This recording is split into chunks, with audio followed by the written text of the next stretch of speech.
Hello, boys and girls. It is time to read. Running out of time. Today we're going to focus on chapter 23. When we left with our last reading, we learned that Jessie was still scared, even though she learned a little bit about what was going on in the hospital. We know that Jessie was still scared at the end of the chapter. So let's see if we can find out why. Chapter 23, page 166. That night, Jessie couldn't sleep. The nurse turned out the light right after supper trays were taken away. Katie said, "Night, night, Jessie," and almost instantly began slow, even breathing of sleep.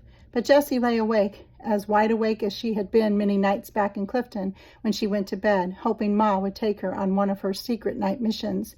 This time, though, it wasn't thoughts of adventure that kept her awake. It was the horde of questions buzzing in her mind. Where were Ma and Pa and the other adults from Clifton? Why wouldn't anyone answer any questions? And why had Abby and Jefferson had to die? Jessie tried to distract herself by listening to the sounds of the hospital, nurses conferring in the halls, carts with squeaky wheels rolling down the corridors, an occasional buzzing that Jessie thought might be a telephone. Jessie turned over. She turned over again. She still couldn't sleep. Why had Clifton's men wanted the diphtheria epidemic, and how could anyone be that bad? Jessie turned over a third time. She'd been in bed all day for who knew how many days. She wasn't used to lying still so much. No wonder she couldn't stop thinking. Jessie sat up and she felt a little better. Who said she had to stay in bed? Maybe if she got up and she looked around the hospital, she'd feel even better. She'd be distracted anyway. So carefully, Jessie eased her legs out from under the blankets and over the side of the bed. She slipped to the floor, still holding on to the bed. Just the 5 steps to the door left her exhausted and dizzy. She was ready to turn back, but then she saw a wheelchair sitting empty a few feet up the hall. It seemed to be waiting for her, and anyhow, she'd return it when she was done.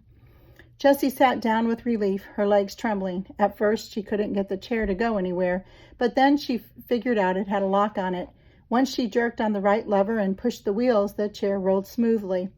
The hall, Jessie soon found, held little to distract her. It had a tile floor and dimming lights, a lot like the ones that had amazed her back at the tourist part of Clifton.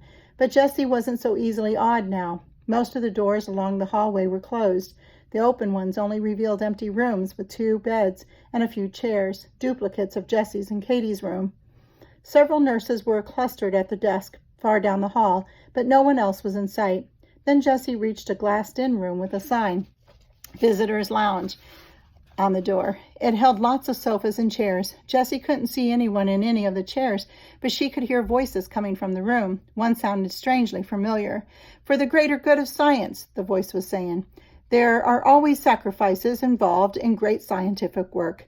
How many men were killed trying to fly before the Wright brothers succeeded? And how about Maria Curie? Remember, she essentially poisoned herself with radium." "But all of those were scientists who endangered themselves," said a second voice, this one unfamiliar. "Not defenseless children." Cautiously, Jessie stood and she peeked around the corner into the visitors' lounge. She was glad now that the nurses were close enough to come if she screamed for help, if the voice belonged to the person she thought it belonged to. Of course, it couldn't be. The visitors' lounge was empty, but the voices went on. Finally, Jessie looked up and she saw a large box above her head. A TV. She understood now why Katie had been so upset seeing Jessie on TV. For there, as clear as she had ever seen him, was Mr. Neely, and Jessie's knees trembled as much as if it were really him in front of her, ready to catch her again. "Mr. Neely?" Jessie squeaked, convinced he could see her as well. He kept talking, oblivious. Jessie sat down before her legs gave out, but she stayed by the door because she couldn't believe she could be safe so close to Mr. Neely. Mr. Neely disappeared from the screen and another man's face appeared. "We're talking to Miles Clifton and Frank Lyle, 2 leaders of the Indiana diphtheria experiment," the man said. "Both were out on bail in connection with the case. Mr. Clifton has apologized to all involved. He's cooperating with the criminal investigation and says he wants to make restitution to the grieving families. Mr. Lyle still claims the experiment was scientifically valid and plans to sue the state of Indiana for interfering.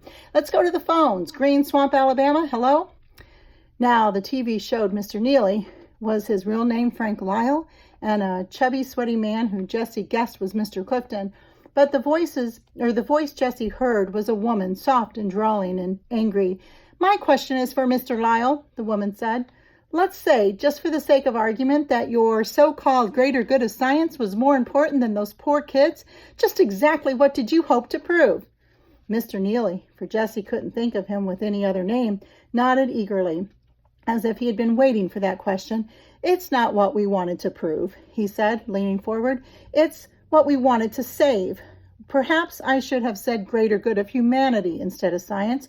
You see, with our modern medicines, more and more people survive diseases that humans used to die from. That's good in the short term, but in the long term, the human race is weakened by all the weaker specimens surviving and passing on their weak genes.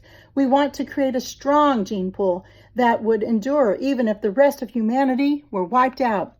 And how likely is that? The woman interrupted sarcastically.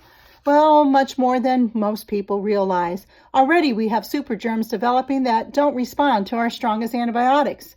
Another generation or so, and we could be back to relying on our own immune systems. Can't you see? I wanted to save people, not kill them. Mr. Neely's voice became pleading. Jessie couldn't understand much of what Mr. Neely had said. What were antibiotics and what was a gene pool? Surely he didn't mean jeans like Jessie had worn on her trip to Indianapolis, but as confused as Mr. Neely's speech made her, something about it reminded her of the fat environmentalist telling her that water was poison. Mr. Neely, like the environmentalist, was sure that he was right. Jessie's stomach churned. Mr. Neely couldn't be right, could he?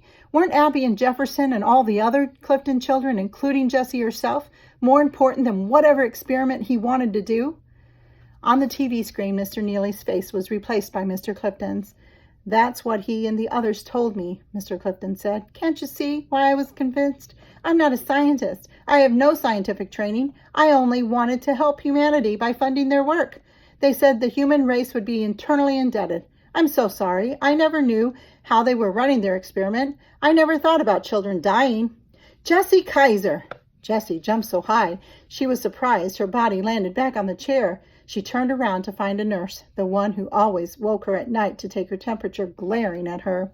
Young lady, you do not have permission to be out of bed, the nurse said. We have the entire hospital on alert looking for you. Don't you know we have better things to do? Well, you can stop looking now, Jessie said. I couldn't sleep, and then I found this TV. The nurse looked up at the TV screen and gasped, and in one quick motion she strode to the TV and she flipped a switch. Mr. Clifton instantly faded into grayness. You are not to watch TV, the nurse snapped.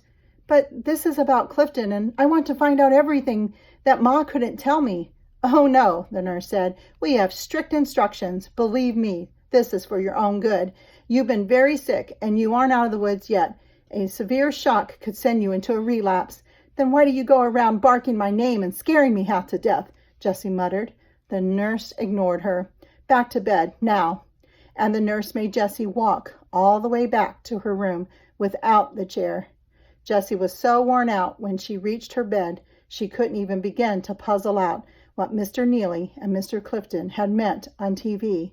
All she could do was fall asleep. All right, so we are nearing the very end of running out of time.